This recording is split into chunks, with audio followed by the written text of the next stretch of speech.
Paling viral adalah Gubernur Jawa Barat yang sudah sangat berani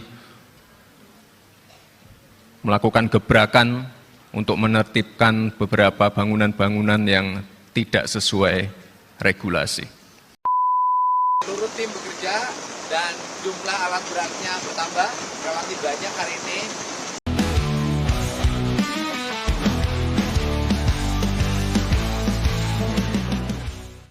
Pak, kali ini kita ngobrolin satu figur. Cukup menarik nih Pak figurnya. KDM Pak. KDM, Kang Deddy Mulyadi. dan kekerasan dalam pemilu. Kang Deddy Mulyadi ya Pak ya. Itu sepak terjangnya lumayan kenceng ya Pak ya. Kenceng. Iya. Bagaimana menurut Bapak? Ini orang hebat. Orang yang sederhana, merakyat, hebat, dia seniman, dia agamis. Ya. Kenapa saya katakan begitu? Karena saya mengenal figur ini sejak tahun 2008, berapa ya? 17 tahun yang lalu. 17 tahun. Dia jadi bupati Purwakarta. saya Kapolda. Berarti pernah satu wilayah Iya. nih ya Pak ya. Kenapa saya kenal Akram? Ini ada kriminalisasi. Sama dengan saya, kriminalisasi. Tapi dia lain, kriminalisasinya apa? Dilaporkan ke Polda Jawa Barat bahwa dia penodaan agama. Penistaan agama Kan ya. tampilannya kan gitu kan? Iya. Nah, kira bahwa yang begitu itu adalah masalah. Dan sama sekali tidak terbukti. Saya jamin 1000% dia adalah seorang Muslim toleran, taat, dan langsung mengaplikasikan ajaran agamanya kepada hal-hal yang dibuat untuk rakyat. Bukan apa namanya dia ngawang gitu ya. Iya, iya. Buat ini orangnya hebat, jadi susah ketemu orang kayak gitu. Jadi ini kenapa saya katakan orang hebat? Dia kan terpilih jadi gubernur Jawa Barat. Saya tahu persis dia nyalon gubernur karena waktu itu kita sama-sama kasus final. Oh iya, yang di Cirebon ya Pak ya. Dia nyalon gubernur itu, saya yakin dia tidak main duit untuk beli suara serupiah pun. Ini orang udah kenal figur dia dan udah tahu bagaimana apa yang dia lakukan di Purwakarta. Apa yang dia buat. Dan ternyata dia terpilih. Iya. Jadi, membantah suatu asumsi bahwa jadi gubernur atau jadi kepala daerah harus keluar banyak. Dia enggak. Nah yang kedua, dia akan dilantik jadi gubernur tanggal berapa itu? Sekitar 20 Februari. Februari. Ya. Tapi jauh sebelum 20 Februari, dia sudah berbuat. Karena dia sudah terpilih dan tidak ada gugatan DMK. Dia sudah memantau apa yang terjadi di Jawa Barat. Dengan mengumpulkan kepala-kepala dinas, berwawancara dengan kepala dinas, dan memberikan wawasan-wawasannya untuk kalau dia sudah dilantik jadi gubernur. Contohnya apa? Misalnya tentang anggaran. Dia cek betul ceritanya. Dia tahu bahwa dia nanti masuk Jawa Barat akan berutang sekian triliun gitu. Sudah berhitung. Kemudian dia katakan kalau saya jadi gubernur, pos ini hentikan. Contohnya maju untuk gubernur katanya 150 juta, nggak usah. Mobil untuk gubernur yang jumlahnya 20 mau berapa, nggak usah. Mobil baru nggak usah, segala macam nggak usah. Padahal sekarang dia katakan gubernur tidak perlu tinggal di rumah dinas, tinggal di rumah bersama-sama di kampung bersama rakyat. Dia tahu situasi daerah. Jadi dan setelah dilantik pun apa yang dia katakan dia wujudkan. Kan dilantik tanggal 20 kan. Tanggal 20 sampai tanggal 28 Februari dia itu retret ya. 29 baru pulang. Hari ini kita rekaman ini berarti baru 15 hari dia jadi gubernur. Iya. Tapi apa yang dia sudah lakukan, dia robohkan semua bangunan-bangunan yang melanggar yang menyebabkan banjir. Dia robohkan jembatan yang konstruksinya nggak beres. Kemudian dia langsung panggil bulldozer. Dia stop tambang-tambang liar. Iya. Ini bukan umum. Bukan. Apa sih Pak yang menarik dari yang semua yang sudah dilakukan oleh LDM ini? Orang yang daripada dia contohkan dulu terhadap dirinya. Ya. Fasilitas untuk dirinya dia buang. kendaraan 5 Arti lagi efisiensi yang sesungguhnya ya, Pak, ya?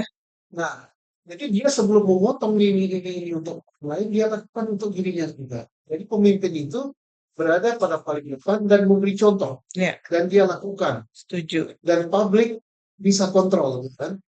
Kemudian apa yang menyebabkan banjir? Tidak dia hanya ngomong, wah nanti akan, apa jadi pemimpin banyak akan gitu. Hmm, Tapi langsung dia lihat. langsung.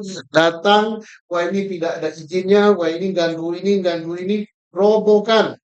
Panggil bulldozer. Wah ini sungai yang apa namanya? Oh, itu tertimbun sampah. Panggil bupatinya, panggil ininya. Mana buldozernya? Kerok ini. Kapan? Sekarang.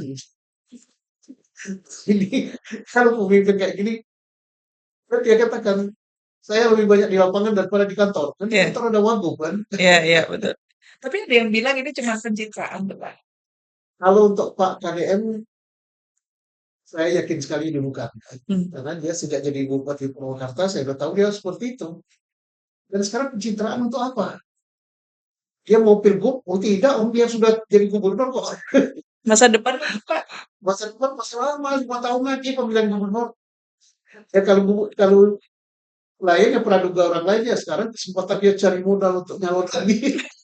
Tapi dia tidak, dia lakukan. Dan hebatnya pemimpin ini, dia ini seorang seniman. Ya, Seniman, kemudian budayawan, dia sangat sangat apa namanya ke apa ya, sekali kemauan kuat ya. untuk menegakkan budaya. Budaya Tanah Pasundan, Iya. budaya Jawa Barat. Budaya Jawa Barat itu adalah budaya nasional. Betul. Karena budaya Indonesia itu adalah kumpulan daripada budaya daerah.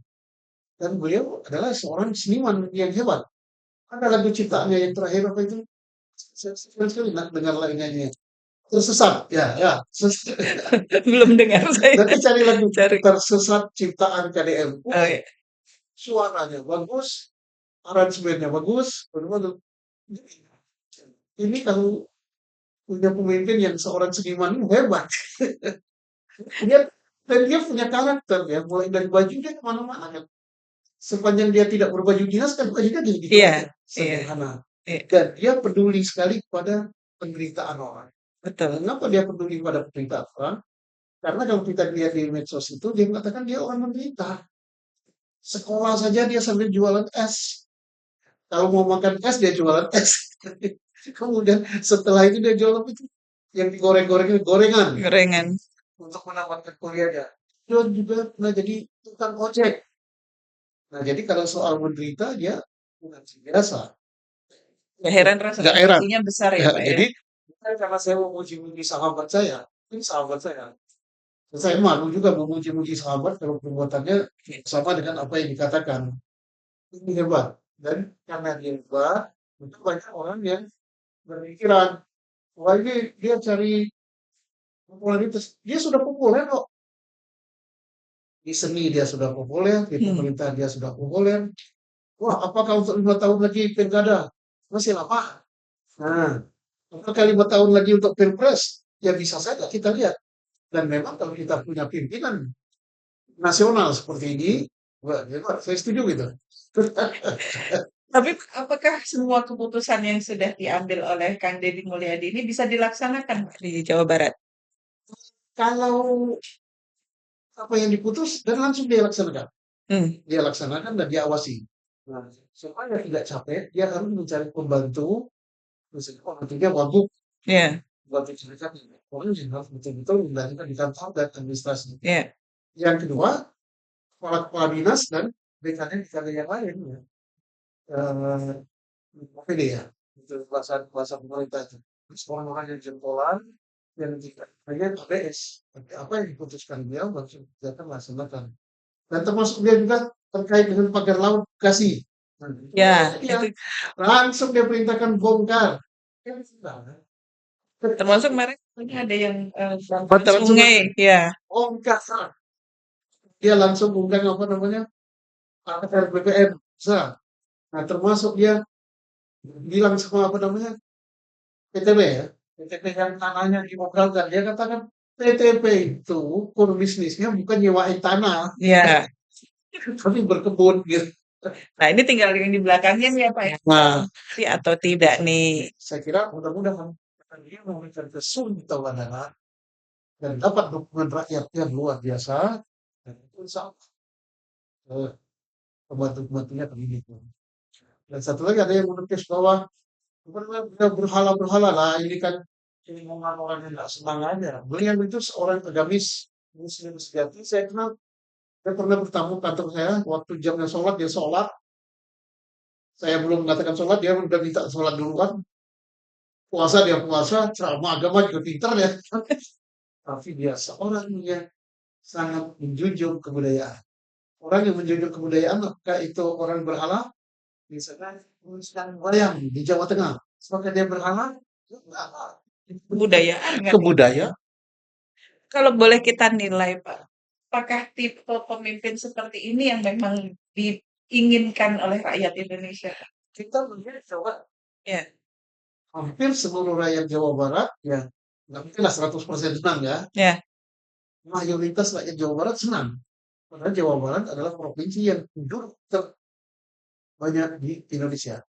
Saya kira provinsi-provinsi lain berharap supaya pemimpinnya kayak gini. Dan apa yang dilakukan oleh Pak KDM ini dicontoh oleh beberapa kepala daerah. Tidak mau mobil baru jadi gubernur, ya. kubu jadi kepala daerah. Satu. Banyak yang tidak mau. Tidak mau fasilitas baju macam-macam. Udah, dicontoh semua. Anggaran untuk ini. Dan hebatnya beliau anggaran terbuka. Anggaran perbaikan jalan sekian, nanti kita tingkatkan sekian. Anggaran untuk rumah sederhana sekian, kita tingkatkan sekian. Yang lain mungkin kepala daerahnya beliin anggaran gitu kan. Kalau dia enggak, ya Mudah-mudahan ini bisa menular ya Pak ya. insya Allah.